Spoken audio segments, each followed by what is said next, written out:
हाय friend, मेरा नाम Kiran Tiwari autism special child channel में आप सभी का स्वागत करती हूँ। आज मैं ऑटिस्टिक बच्चे के बेसिक प्लान के बारे में आप लोगों से डिस्कस करूँगी। जैसे बहुत सारे पेरेंट्स होते हैं, वो थेरेपी सेंटर नहीं जा पाते हैं और अपने बच्चे की थेरेपी नहीं करा पाते हैं। उसके लिए मैं बेसिक प्लान से लेकर स्टेप बाय स्टेप चीज़ें प्रोवाइड करूँगी, जैसे घर बैठे लोगों को चीज़ें प्रोवाइड हो और अपने बच्चे पर वर्क करें और बच्चे को आगे बढ़ाएँ। जैसे हम ऑटिस्टिक बच्चा है और उसको उसको घर पे काम करना है, तो हमें उसके लिए पहले क्या करते हैं, रेफ़रेंस असेसमेंट करते हैं। रेफ़रेंस असेसमेंट का मतलब ये होता है कि बच्चे का रिइंफोर्समेंट चुनना, कि बच्चे को क्या चीज़ पसंद है ज़्यादा। तो उसके लिए हम बहुत सारे टॉय रखते हैं।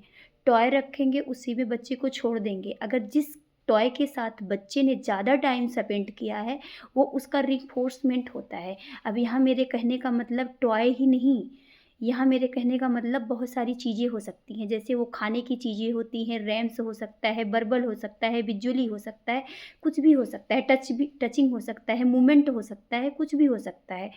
तो बच्चे के हिसाब से आप अपने घर में ये चीज़ें देख सकते हैं कि रेफ़रेंस असेसमेंट बच्चे को का कैसे करना है।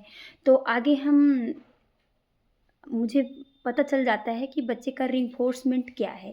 जो बच्चे का रिइंफोर्समेंट है, वो हमको अपने साथ में रखना है, छुपा के रखना है, बच्चे को दिखाना नहीं है। वो बच्चे को जब हमें पढ़ाना है तभी बच्चे को दिखाना है, उसके पहले हमें उसका रिइंफोर्समेंट नहीं दिखाना है। फिर मैं आती हूँ rapport building and face pairing के। Rapport building and face pairing, बच्चे का रेपो बिल्ड कैसे किया जाए। तो रेपो बिल्ड का मतलब ये होता है कि बच्चे के साथ मेरा तालमेल कैसा है।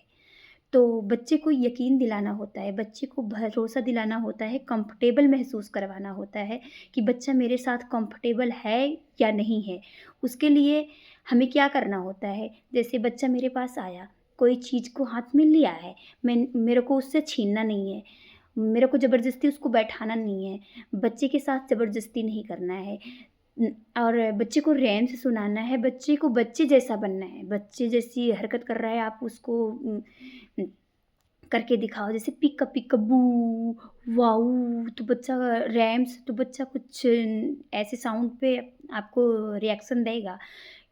उसके बाद फिर हम फेस पेयरिंग कराते हैं। जैसे मैंने आपको पहले बताया कि रिइंफोर्समेंट हमें हाथ में लेना है और हाथ में लेके मुझे अपनी नोच के पास लेके आना है, बच्चे को दिखाना है और काउंटिंग 5 या 3 तक रखनी, 3 एंड 5 तक रखनी है। जैसे फ़ेवरेट चीज़ लिया, बच्चे को दिखाया, 1, 2, 3, बच्चा देखेगा नहीं, बट अपनी फ़ेवरेट चीज़ को देखेगा। उसके बाद जब बच्चा दौड़ के आएगा तो उसको ऐसे तुरंत नहीं देना है, काउंटिंग करना है, 1, 2, 3, बच्चे को दे दिया। बच्चे को लगेगा वॉव! बच्चा खुश हो जाएगा कि उसकी फ़ेवरेट चीज़ मिल गई। आगे फिर हम एक प्रक्रिया करते रहेंगे। उसके बाद जैसे बच्चे को फिर पॉइंटिंग की बारी आती है कि बच्चे को पॉइंटिंग कराना है, सिटिंग कराना है, आई कॉन्टैक्ट कराना है और इमिटेशन कराना है, बॉडी पार्ट्स कराना है। तो वही बच्चे का रिइंफोर्समेंट है, उसके पास उसको हम लेंगे और बोलेंगे, दिखाएँगे, बच्चा आएगा। तो मुझे बच्चे को बोलना नहीं है, दिखा के बोलना है कि सिट। अगर बच्चा सिट नहीं होगा, आपको प्रॉम्प्ट देना होगा। उसको थोड़ा हाथ से सहायता करके बैठाना है, सिट। जब आप सिट करोगे तो बच्चा बैठेगा, तुरंत आप उसका रिइंफोर्समेंट देना आइज़ के पास लगा के। तो बच्चे को लगेगा कि इससे क्या-क्या इम्प्रूव हो रहा है, फेस पेयरिंग हो रही है, आई कॉन्टैक्ट हो रहा है, अटेंशन हो रहा है। तो बच्चे को लगेगा कि मैं कुछ करता हूँ तो मेरी फ़ेवरेट चीज़ें मुझे मिलती है। ऐसे में फिर आते हैं कि पॉइंटिंग, बच्चे को पॉइंटिंग कैसे सिखाएँ? बच्चे को पॉइंटिंग हम हमारे घर में बहुत गुने हुए आटे होते हैं। गुने हुए आटे को ले लेते हैं, उसी में बच्चे को पॉइंटिंग से पॉइंट, पॉइंट, पॉइंट। अगर बच्चा पॉइंट नहीं करता है तो हम प्रॉम्प्ट दे के पॉइंट कराएँगे।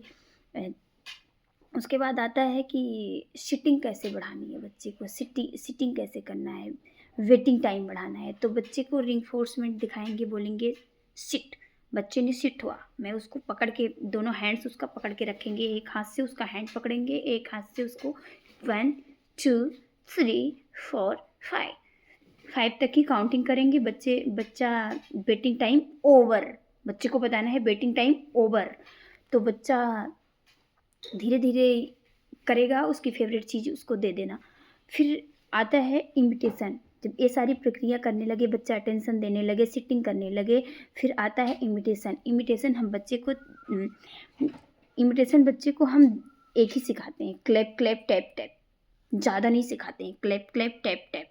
जैसे बच्चे ने कुछ काम किया तो उसको मैं बोलेंगे क्लैप क्लैप, बच्चा नहीं कर रहा है हम प्रॉम्प्ट देंगे, ऐसे करके हम सिखाएंगे। उसके बाद सिंगल कमांड देंगे। सिंगल कमांड का मतलब होता है पिक। जैसे मैंने कोई चीज़ बच्चे को दिखाया, मैंगो मैंगो मैंगो, तो बच्चे ने देखा, उसकी फेवरेट चीज़ के साथ में मैंगो दिखाएंगे। स्टार्टिंग में ये करना होता है, बच्चा ऐसे नहीं देखेगा। उसके बाद जब बोलेंगे पिक पुट, पिक पुट, बच्चे ने पिक किया, पिक नहीं करेगा, हाथ पकड़ के पिक करवाएंगे, पुट। उसके बाद उसका रिइंफोर्समेंट देंगे। बच्चा जैसे ये रूटीन में आ जाएगा तो बच्चे की समझ में आने लगेगा कि मुझे क्या करना है क्या नहीं करना है। बच्चा खुद करेगा। बच्चे के साथ प्ले करना ज़्यादा ज़रूरी है। प्ले के साथ में करवाएंगे तो बच्चा ज़्यादा से ज़्यादा काम करेगा। फिर हम आपको मिलते हैं नेक्स्ट वीडियो में। Bye bye.